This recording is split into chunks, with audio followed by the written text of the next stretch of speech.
Welcome back. New Brunswick has had several dog attacks this year. A group is trying to make all dogs a man's best friend. Sean O'Neill has more.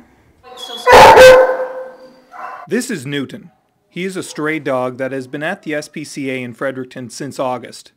At the shelter, Newton is treated by dog therapist Annette James.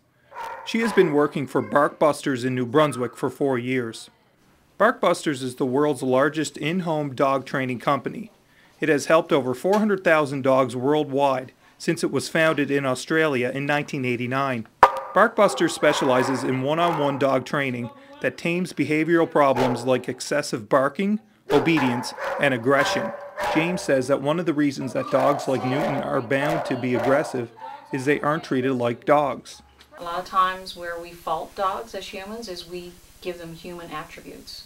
Yes, they're our companion. Yes, we want to be their best buddy. We want to be their best friend. And you can have that, but you have to respect who they are, and they are a dog.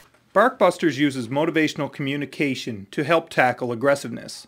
The SPCA also has its own programs, which James says is extremely progressive. And part of the enrichment process of what they do here is to help dogs like Newton who have fears and worried about strangers approaching his kennel area, that we help him deal and cope with that a lot better. Along with a good nutrition and exercise program, James says that the 3 things needed in every dog-human relationship are a respectful form of communication, a mutual trust, and a strong bond. With these attributes, your dog can go from acting like this to this. For Stu Journalism, I'm Sean O'Neill. We often hear of casualties of war. Among these many victims are dogs and cats. Some are killed, many are abandoned. A growing number of Canadian soldiers are rescuing these animals. Amy McKenzie has more on the story of one soft-hearted member of the military. That's a beautiful turkey. This is Donna Collins' first Thanksgiving home in Nova Scotia since she got back from Dubai. She was posted there for 6 months with the Canadian Forces. And this is a first for cats Brian and Nala, the 2 cats Donna is thankful she brought with her. Donna befriended them on the military base, even though it was against the rules to feed the many strays that come around. It was hard, but I would have gone home rather than not feed him. And I told them that morally I couldn't let him starve, so either we had him euthanized or we would have to charge me and send me home because I wasn't going to stop. When Donna found Nala, she was blind in one eye and was living outside the kitchen, desperate for food. Brian had a parasite that could have killed him. In order to save the cats, she had to adopt them. Soldiers are allowed to adopt strays, but it's complicated. When strays are taken off the base to see a vet, they cannot come back. It ended up Donna had only 10 days to get the cats to Canada or let them go. Luckily, a friend's tour of duty was over, and he agreed to take the cats home for Donna. Most soldiers are not as lucky, so charities such as Nowzad Dogs have been set up to help the soldiers adopt the war zone animals. Because of her experience in the Middle East, Nala still spends most of her days hiding. But Donna's new pets are slowly learning how to play. So they've integrated now. I think they have. Nala, every day you see progress with her that she's learning to trust. That she'll allow you to pat her. She'll roll on her side now and let you rub her belly. And you still can't pick her up, but I think that will come in time. And they've discovered some unexpected friends, 10,000 kilometers away from their war-torn birthplace.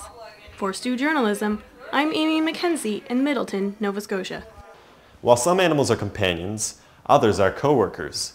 Hunting with dogs may be dying off in the Maritimes, but Haley Ryan brings us a story of Lucy Lou, a 10-week-old English setter. Lucy Lou's owner will soon be training her to do battle against the birds. This is Lucy Lou. Her owner, Jamie Cochran, has been hunting for over 40 years.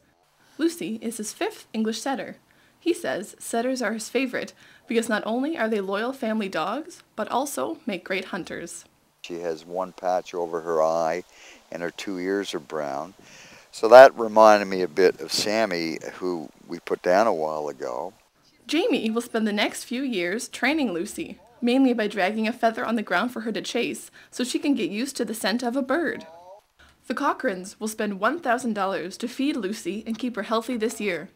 As she becomes older and stronger, It will be around $400 to $500 a year because of fewer health problems. On top of this, Jamie pays over $100 a year to register his shotgun and renew his hunting licenses. Some people may think of hunting as a brutal pastime, but Jamie says the bond between dog and master is what's important. He was especially close to one of his father's dogs, Tammy. She just had a real way with her. She was almost like a person at times. She was totally affectionate. She'd curl up with you. She'd snuggle anywhere. According to the National Retriever Club of Canada, there are less dogs competing in field competitions with their owners this year than ever before. A spokesperson for the club said that fewer dogs competing definitely shows a decline in serious hunters in the Maritimes. Dog hunting may not be as widespread as it was when Jamie was young, but he is still hoping to show this new pup a very old trick. For Stu Journalism, I'm Haley Ryan in Bridgewater, Nova Scotia. Another dying tradition is family farms in New Brunswick. As baby boomers look to retire, many are forced to sell their farms because their children have no interest in taking over. Samantha McGee has more. Windy Drive Farm is quiet lately. Winston Johnson is retiring after 50 years of being a dairy farmer. He has a son and a daughter, neither of whom are interested in picking up where he is leaving off. Family-operated farms this size are becoming increasingly rare in the province. A 2005 study done by Census of Agriculture shows that there are over 23,000 fewer New Brunswick farms than there was in 1951. Winston is a third-generation farmer on his father's side. He says he regrets selling the last of his milk quota, wishing his kids would have taken an interest and kept the 100-year-old farm running. Before I made the phone call, I was hoping they'd tell me that it wouldn't sell. But they told me it did. And I almost cried when they told me, because it seemed so final. A 2001 study shows that in 5 years, the number of young farmers under the age of 35 has decreased by 1/3, according to Census Agriculture.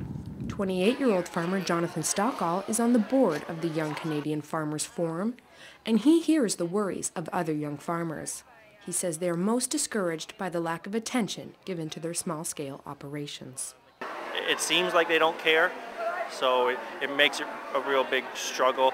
And the programs that they put out to help farmers, it's all for the big businesses. So the young people on small farms, really, they need help and they're not getting it. As an older generation begins to retire their responsibilities, young farmers are finding it increasingly difficult to keep the family farm alive. For Stu Journalism, I'm Samantha McGee. Every year, students move away from home and leave their families behind. For some students, leaving the family pet can be just as hard as leaving mom or dad. With more on this story, here's Kaylin Bean.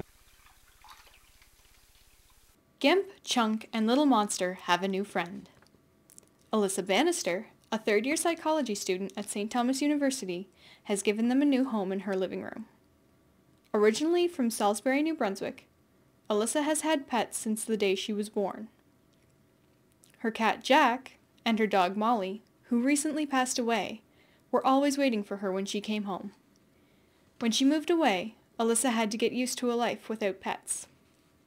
I've always kind of had animals around the house. I mean, recently Molly died, but Jax is still around and he's still my cat. So when I came up here, I still wanted animals that I could love. And banned from having a cat or dog, Alyssa decided that fish would make the perfect animal friends. These goldfish came from Pets Unlimited. Cale McGilvery, a sales associate at Pets Unlimited, says the store often sees students buying fish at the beginning of each school year. They're easy to care for. They just need a little tank. They only need water. The food lasts them for months on end. Feed them a couple times during the week. Try to clean them once a week, and they're usually pretty content. Like Alyssa, many students have found comfort in their new fish friends.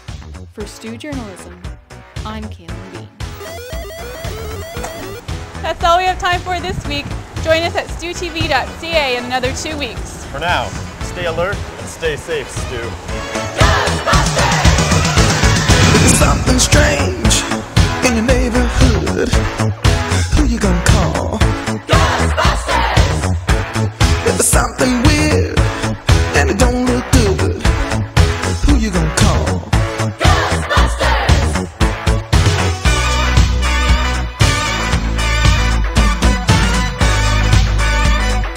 I ain't afraid of no ghosts.